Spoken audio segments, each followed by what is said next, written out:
भाई। लेकिन मन में सोचा था कि मुझे शायद भाषण देने की जरूरत ना पड़े, तो मैं भाषण नहीं देती, आपसे 2 शब्द कहती हूँ जो मेरे दिल में है। पहली बार मैं गुजरात आई हूँ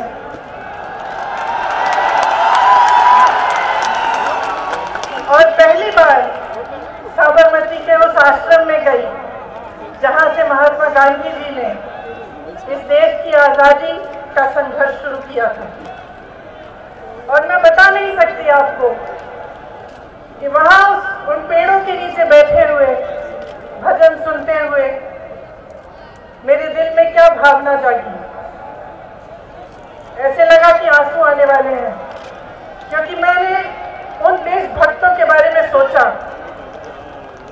जिन्होंने जीवन संघर्ष किया, जिन्होंने इस देश के लिए अपनी जान दी, सब कुछ त्याग कर दिया, जिनके बलिदानों पर इस देश की नींव डली है। वहां बैठे हुए मन में ये बात आई कि ये देश प्रेम, सद्भावना और आपसी प्यार के आधार पर बना है। आज जो कुछ देश में हो रहा है उससे दुख होता है, और आप सब यहाँ इतनी तादाद में आए हैं।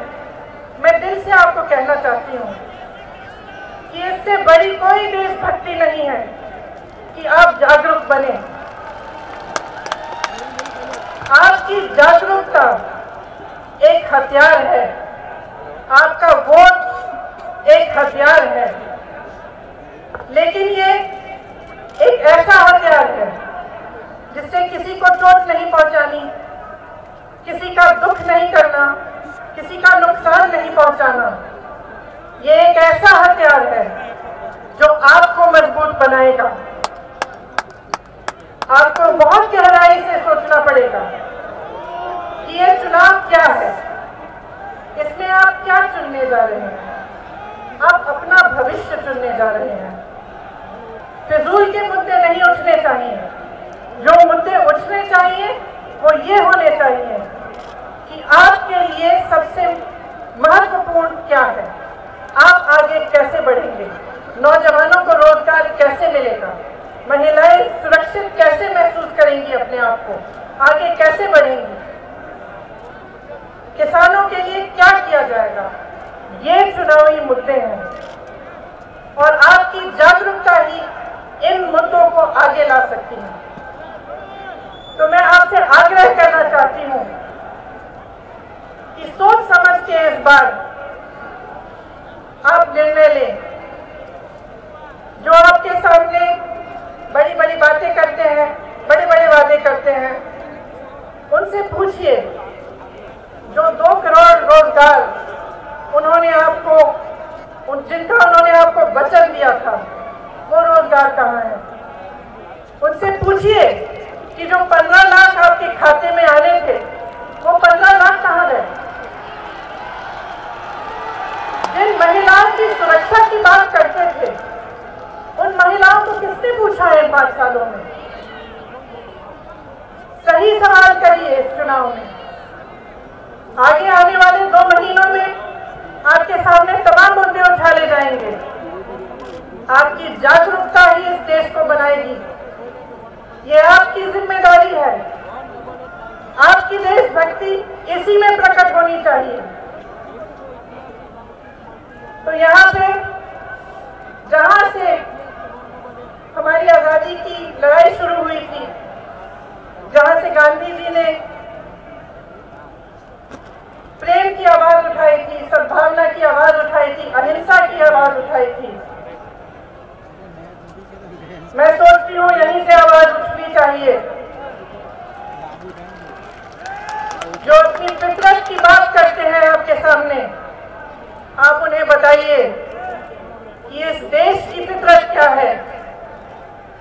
इस देश की फितरत है कि जर्रे जर्रे में सच्चाई ढूंढ के निकालेगी। इस देश की फितरत है कि नफरत की हवाओं को प्रेम और करुणा में बदलेगी। ये आवाज आप यहां से उठाइए। आने वाले दिनों में सही निर्णय लीजिए, सही मुद्दे उठाइए, सही सवाल करिए, क्योंकि ये देश आपका है, आपने बनाया है, मेरे किसान भाइयों ने बनाया है, मेरी बहनों ने बनाया है, जो रोज सुबह शाम मेहनत करती हैं, नौजवानों ने बनाया है, और किसी ने ये देश नहीं बनाया है। ये देश और किसी का नहीं है। इस देश की हिफाजत सिर्फ आप लोग कर सकते हैं।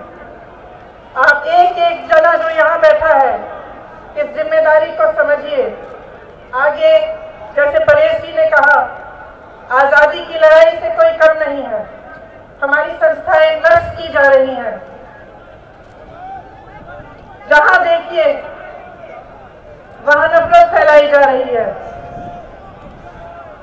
और हमारे लिए, आपके लिए इससे बड़ी चीज कोई नहीं हो सकती कि हम देश की हिफाजत करें, हम देश के लिए काम करें और देश के विकास के लिए आगे बढ़े और इकट्ठे आगे बढ़े।